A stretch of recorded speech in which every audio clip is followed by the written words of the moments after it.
जब पापा पहिरेले पियर धोती हो, बेटी देखी देखी जियाई। जब चाचा पहिनेले पियर धोती हो, बेटी देखी देखी जियाई। काहेलाई पैनी पापा पियर धोतिया हो, के करे आइले बारात। काहेलाई पैनी चाचा पियर धोतिया हो, के करे देबो कन्यादान। बासावा काटाई पापा मारो छवलन हो, बेटी देखी देखी चिहाई। काहेलाई बासावा काटावतार हो, बेटी रोवतारी आज। काहेलाई बासावा काटाव चाचा हो, बेटी रोवतारी आज। जबले तू लहलू लड़ी कैया बुधिया हो, खेललू मोरे आंगनाय। अब तू भइलू सजन जोगे हो, तोहके देबो कन्यादान।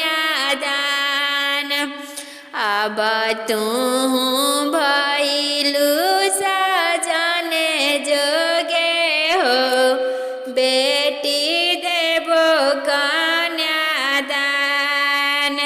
एही लाही पैनी बेटी पियर धोतिया हो, तहरे अइहे आज बारात।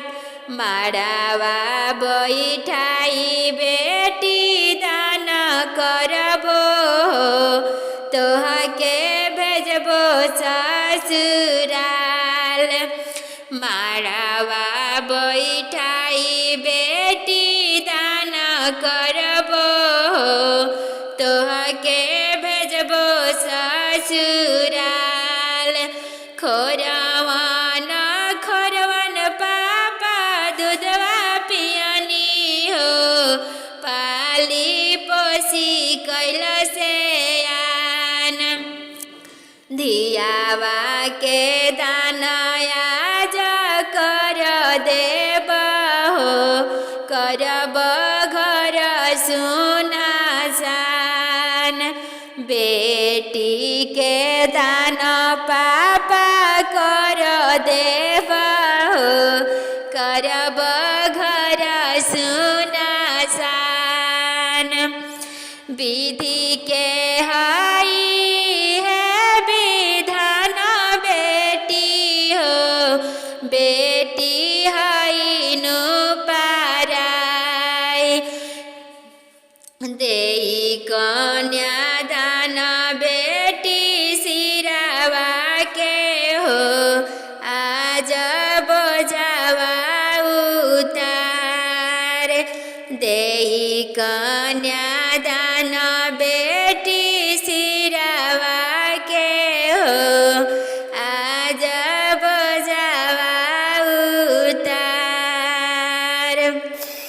धोतिया पहिरी पापा बानेले पगड़िया हो, हाथवा के लिहले रुमाल।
চলে